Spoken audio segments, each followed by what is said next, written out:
Yo, big dog. You heard about the Brandy and Monica show coming up? He did that to the wrong mother. It was a joke, man. Y'all play with me enough. I don't give a I can't believe you chose to do that to me. Joe. Oh, what? You think you don't shoot below the hip in the jokes? Yo, y'all. No, Emanny and Joe Budden go through a series of awkward exchanges on air, and given the subtext of their dialogue and also the history of their relationship, I think this might be one of the most abrasive exchanges we have ever seen. So this whole episode is coming on the heels of Emanny being snubbed from the Rolling Stone article. It was such a crazy snub that even Mark Lamont Hill would play into it and low-key diss Emanny. I think when you shouted us out in the Rolling Stone, it made us feel valued and loved, and it really inspired us. I feel seen. I felt seen. That's the word. Now, Emanny wouldn't fight back or diss the rest of the cast, so to me that means he's really upset, and only time will tell if we get the true thoughts of Emanny about being left off not just the New York Times article, but also the Rolling Stones article and the intro to the show. After all, Emanny is one of the few members of the cast that rewatches the show and actually preps. Then we even have to look at the Pablo Torre episode. Now, I know some of you really love Mona, but she was essentially useless that whole episode. And I couldn't help but think that Emanny would have been a better fit for the show instead of Mona. But instead, you hear Emanny in the background, and it looks like he was snubbed in that regard. Emanny just seems to be the victim of being left off a lot of things, and the thinking never gets explained. It just happens. So Joe Budden, Ian are putting him on the back burner, and they haven't given any lip service as to why. Sure, it's easy as fans to make assumptions, but I think there's a lot of things going on, and I believe they see Emanny as a loose lips, sink ships kind of guy. They're afraid to put him in position because he might be the one to take the whole thing down if he knows too much. Now, let's get to this episode. The episode is called Vice Mayor, and here we see a series of back and forths that give insights into where Emanny stands with this current version of the pod. Immediately, Joe starts kind of talking about how Emanny's trying to position himself as being overworked. This seems to be the reasoning for why Joe Budden might be marginalizing Emanny on the show. He's also making that suggestion with Flip, hinting that you guys make content. So of course I'm going to look out for your workload. You guys need me to look out for you. It's not me catering to my self-interest. So it's something that we need to monitor, and I believe will only get worse for Emanny. Then Emanny, a little bit later into this episode, makes jokes about how he has done work for Joe Budden in the past, citing albums like Only Human and some other songs or stuff that he made that maybe he wasn't necessarily paid for. Yo, I did Only Human. We did all of me, yo. Yo, we helped.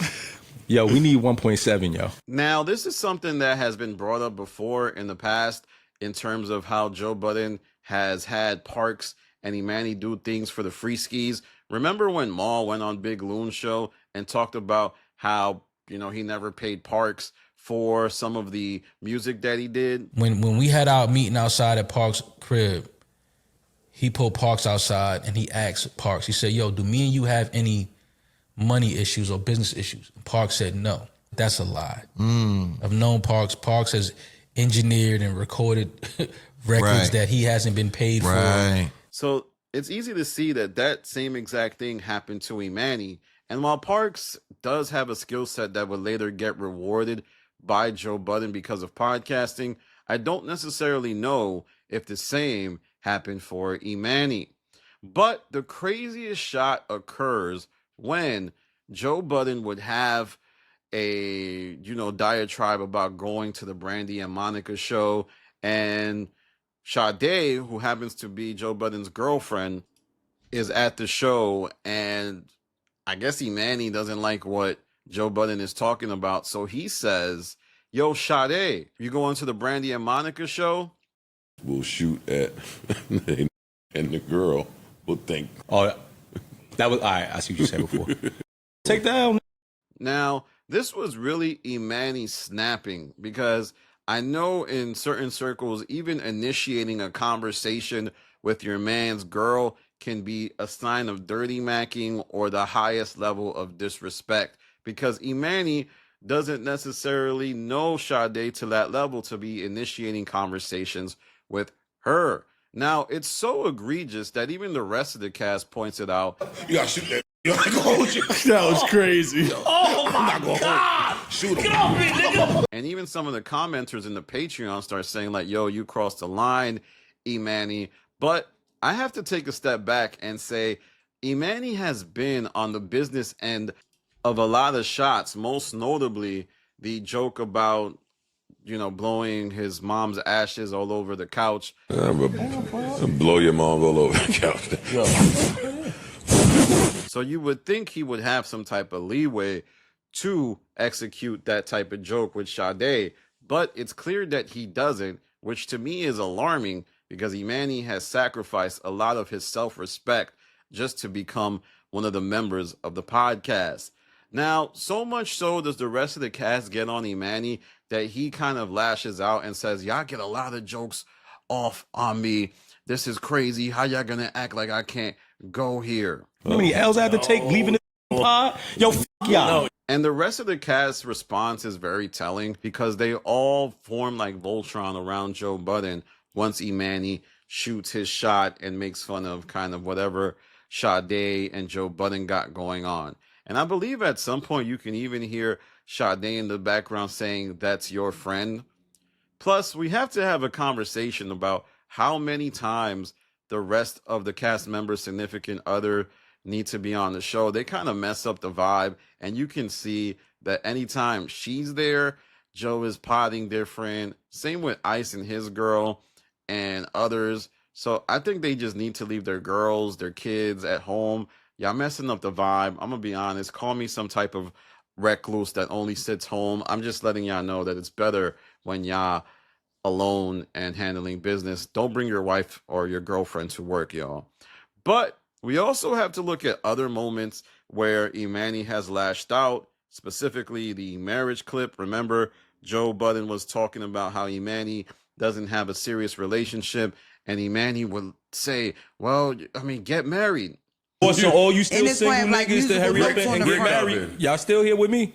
We still in the same couch. But 3 on this pod that can even play around with that. The rest of y'all need to just keep it quiet. And then it's you. So that they don't stop wasting time. Go get married. If y'all continuously bring up something that I don't ever mention, how am I being defensive about it? So it seems like Emanny lets things boil up inside and then gets really upset and blows up. I can't be mad at it, because in that show, it's too much of a pressure cooker.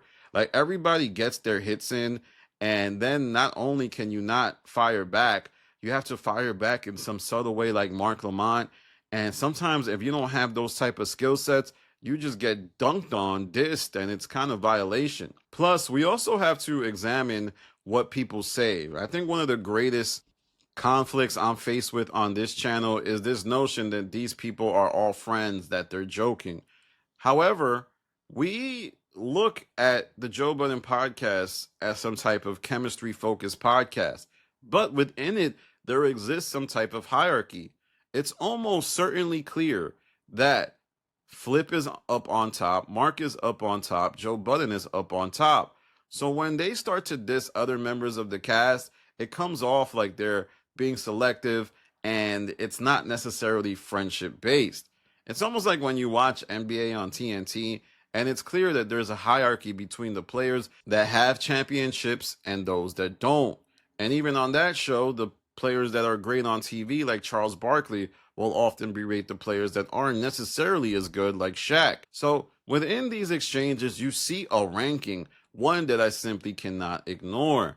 There was also another weird exchange with Emanny that was on Mark Lamont Hill's Night School. Finding balance stage between what is being profitable and beneficial to me on the business end with content and what people expect, and also what I want to at least go home to and what I want to actually obtain. I have never been able to be so financially comfortable before while enjoying this Playboy. In it, he seems to be acting kind of weird and emotional, and only time will tell if Emanny is going through his feels as a result of Thanksgiving, We have to remember Emanny has suffered great losses, and these types of days, the holidays, can spark a lot of hurt and pain, not just amongst Emanny, but anybody. I mean, who over 30 or 40 hasn't suffered great loss, and the holidays can make things feel all out of whack. So let's monitor and see how this affects the show. Let's see if they're able to manage each other's emotions, because right now I think Emanny's going for a big dust up real soon, and in time we will see if Emanny's able to stick on the show in a way that preserves continuity. Like, will Emanny be told to stay home? Because I think it was very telling that he wasn't on that Pablo Torre episode, because he actually knows more about sports than I think Ish does, definitely more than Mona does, and he watches a lot of content. So he's being left out of the Pablo Torre show. He's being left out of the NY Times article. He's being left out of the Rolling Stones article. He's being left out of the intro. This is very intentional, and I don't think it's part of COE. Someone is making these decisions not to include Emanny, and I think it's gonna ruffle his feathers so much so that he might explode. And you saw it on this episode called Vice Mayor. But let me know what you think. I don't think Emanny is as bad as people think he is. I really think what it is with Emanny is he can't establish continuity. Like, he goes on a run where he's doing real well. He won Powder of the Month 2-3 times. Not that that's any real significant award, but it just speaks to his ability to at least, be able to have conversations. But then he went through something and he fell off immediately, and you can see it on the show. Maybe it could be because he started doing Patreon. He wasn't able to wear different hats, but he has to get a little bit more committed and make it so that the Joe Budden podcast looks crazy, leaving him out of things. Because I still don't think Ice is all that, but people think Ice is all that just because he's on the show consistently and gives it his all, even though his all isn't really much. All right, y'all. Follow me on Instagram to Stop TV. Follow me on Twitter to Stop TV. Make sure you tap into my Patreon. I just recently had a conversation with Ian Schwartzman. He was talking about the future of podcasting, hinting that there's some type of mass exodus that's about to occur as a result of podcasts like Need to Know and The Bigger Picture ending. He thinks that ads are gone, so people are going to be leaving the medium. But there's also other shows that are exiting too, so maybe he's right, maybe he's wrong. If any of you in here starts a Patreon and can get one person to genuinely subscribe, and I think your next 4 weeks should be figuring out how to go from one concrete subscription to 10 concrete subscriptions based on putting out consistent flow of whatever your media choice is. I don't care if it's a podcast, a vlog, a music series, whatever. And then continue to reframe your mission as you hit these smaller benchmarks. I think it's totally unrealistic to sit here and go, I have no subscribers today. This week I'll have 250. I think it's just bullshit. It's pipe dreaming. And you have to get in it to understand how different it is. I think the model, so you guys know, the general model, this isn't something that we've done. I think we've broken this by many light years, but the model is between 1% and 3% of your listenership and viewership can be transformed into paying subscribers. Tune in there for long conversations about what really went down.